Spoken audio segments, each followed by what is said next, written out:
Well, it looks like 1/4 of an inch. Just since I put it in yesterday. So that's a lot better than nothing. And I know we got at least an inch the day before.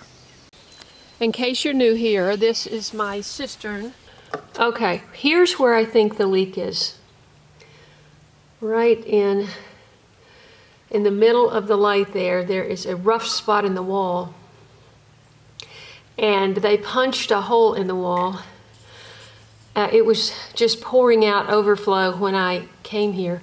Now, I don't know, can you see the ridges in the floor? That is a reflection of the rafters. So you can barely see the line of the floor down there. The floor is darker than the wall, and you can kind of see it looks like there's at least 4 feet of water in there. That means somewhere around 3,000 to 4,000 gallons. So that's great. Now, we'll check on it later and see if it's leaking out. But I am suspecting that that's the culprit right there, and it should be a quick fix after we drain it. Okay, I've been talking about my cistern for, in a lot of videos because it was leaking so badly last year. I just sort of said, okay, I don't know what to do about that. And at some point when you have so much to deal with, you just go, okay, I don't know what to do about that.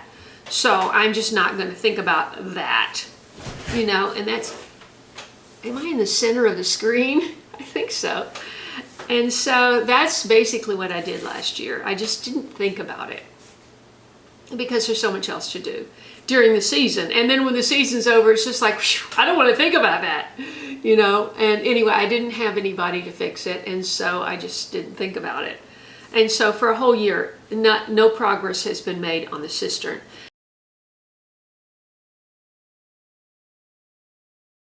Very briefly, if you are new here, welcome to my channel. I am a former urban gardener where I started my channel in Los Angeles, specifically Pacific Palisades, which was destroyed, the majority of which was destroyed by fire in 2025. So my late bloomer garden 1.0 in my home that I did a meticulous green renovation of in 2006 was all destroyed. And so that was one of the big blows from last year. It seems like every year there's been a big personal blow, but I'm carrying on. And so one of the attractive factors of this property, although I don't know if I would have bought it without it, it was the cistern. When this house was built in 1988, the people built a concrete block building. It's concrete block sitting on a concrete pad with an out pipe, a clean out pipe, drain pipe, going right out of the bottom, like out of the bathtub. And that is 8.5 by 25 feet. So it's tied to a 5 downspout system off of this 2-story house. I have a very pitched roof, and I'm told 1 inch of rain on the roof puts 1,000 gallons in that building. So very attractive if, the grid goes down. I've got a water source. This is not a great area to drill a well because there's a local zinc mine and it makes the water taste bad. And this was reported to me by one of the first people that lived out here when it was still just a dirt road. They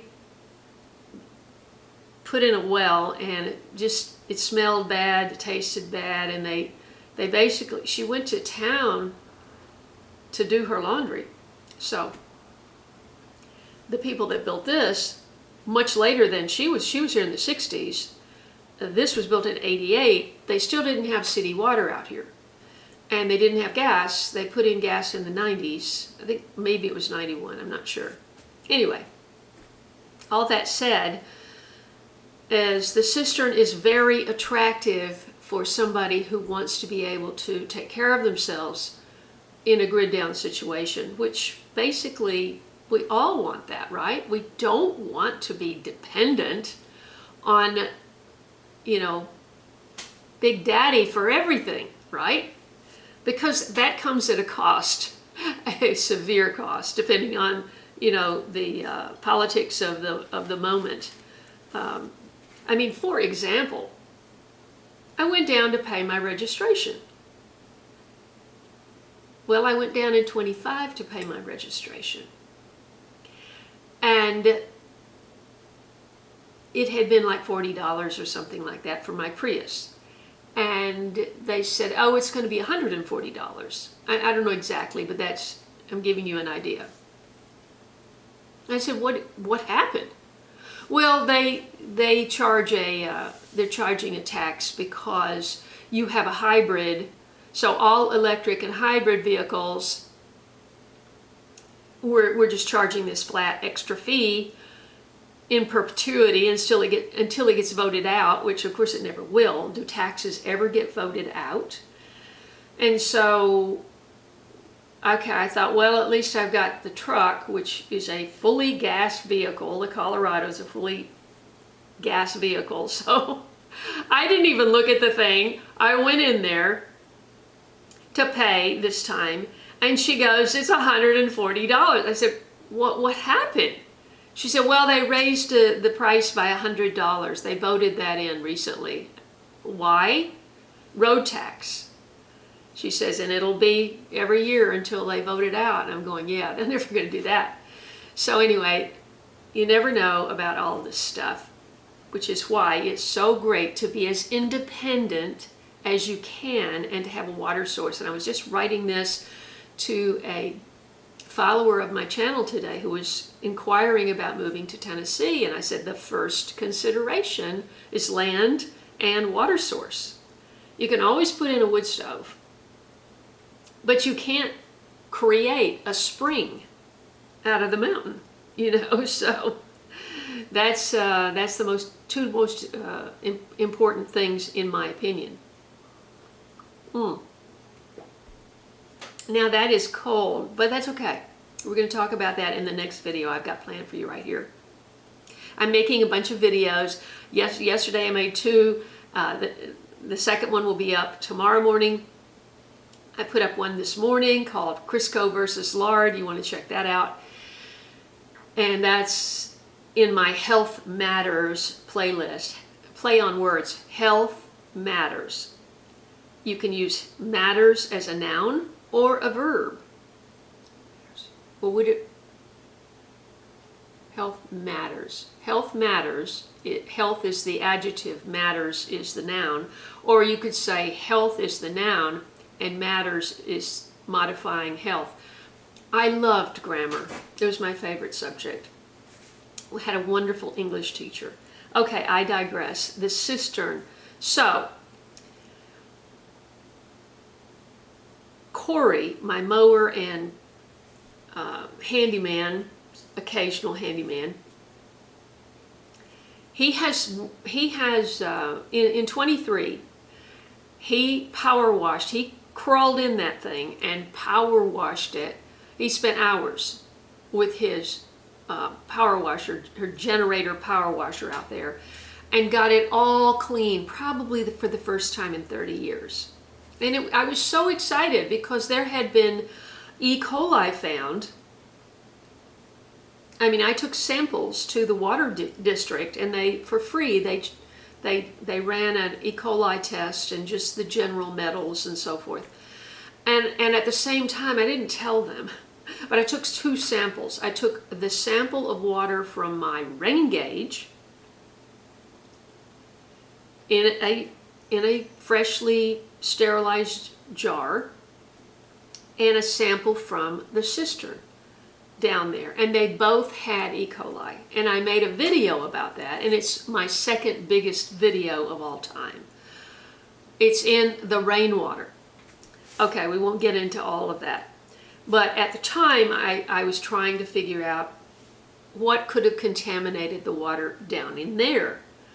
Because people would say, well, you've got a dead mouse up in your gutters, or no, I've got the gutter guards all over, because it's a very sophisticated system of downspouts which feeds into a pipe. And I want to give you some advice if you're thinking about setting up something.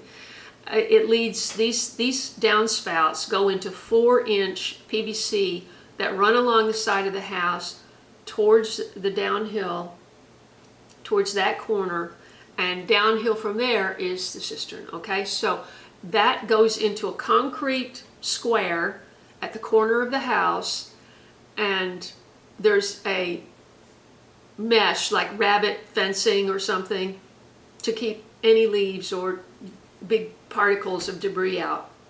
And then it goes down there. Well, there's no way, rather than ripping the whole thing out, to stop the water going in, which makes it difficult to find a good opportunity to clean it out. So when this happened in 23, I think it was August, when it was really dry, I just went ahead and eliminated the water, and then he went in and cleaned it out. Well, when he did that, he knocked something loose, and from then on, I've had a serious leak. It won't hold very much water. Well, at one point, Corey came with his excavator, and we dug out. You see, in 21, when I got here, they had punched a hole in the wall at ground level as an overflow. I guess they just weren't using it. They didn't want to deal with it. They knocked a hole in the concrete block. Well, that always creates a weakness, right? It was patched repeatedly, and I had the guy in 21 that worked for me patch it. And so I actually in 22 had it coming from the built-in overflow, which meant it had over 10,000 gallons. In 22, we had so much rain, and it was coming out the top, and it was holding. Well, there was all this stuff at the bottom, and then, of course, in the end of 22, I did this test, and I thought, I've got to clean it out. There could be dead animals at the bottom or something causing this. So we located the out valve, which the yard had grown over it. Didn't even know where it was. I didn't even know I had one. And the man who actually built the house, he lived down the street. I got in touch with him because he's a radiologist in town. And he came over, and I met him. And he said, oh, it was right about here. And I'm going, we just dug down. It was right there. But I wouldn't have known. So got all that cleaned out and everything. And then after that, Corey did the power washing, got it all cleaned out. And I thought, I'm good to go. Well, then it had a serious leak. It wouldn't hold water. But it was hard to determine how much water it would hold, because rain is always, whenever it rains, it's always going down the pipe. So if you're thinking about putting in a cistern,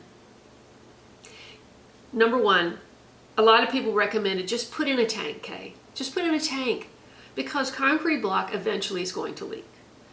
Put in a tank, either a metal or a plastic tank. It needs to have an out, a clean out. A drain pipe. And it also needs, you also need to have it so that your input pipe needs to be able to be moved off of the tank in order, and let the water go down around it or something, in order for you to have an opportunity to clean it out, especially if you get rain consistently.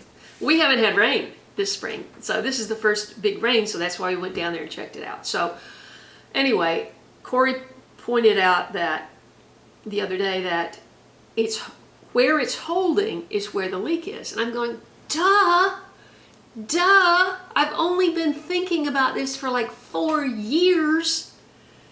And, when he opened it up, it looked like it was coming from the seam you know, where the concrete block comes down and sits on the concrete pad. It looked like it was coming out there.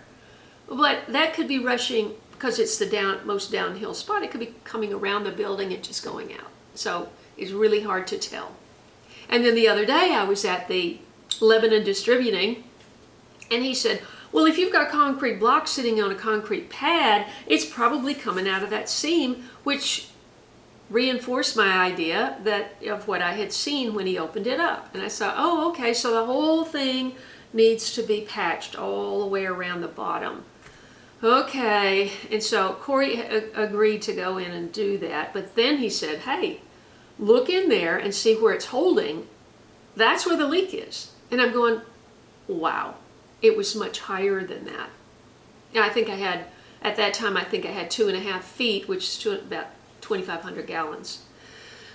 So 1 inch of rain, 1,000 gallons. So 10 inches of rain, 10,000 gallons, and then overflow. And that's only happened since 22 because of the leaks. So, long story short, I am going to use this water, and Corey just got me a new nozzle, water shutoff down at the lower, because also in 22, it's a long story, I'm sorry, but if you don't know anything about it, it's been quite a journey. In 21, the guy that was here, I had this bright idea. Let's poke a hole in the wall. Let's dig down, poke a hole in the wall, and run a PEX line all the way down to the lower garden, because if you've seen me wrangling these hoses from the house, which is it's 200 feet to the garden.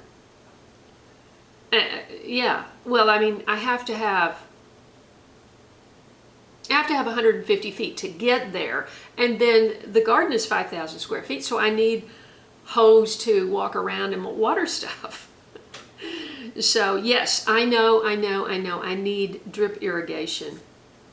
That's been an issue too. I have, believe me, I bought I think it was $400 1/4-inch drip line from Haas Tools. It's still in the box out there.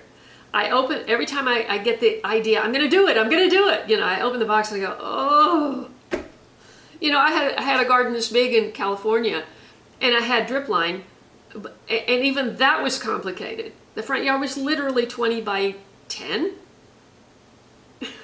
What is that? 200 square feet, and that's 5,000.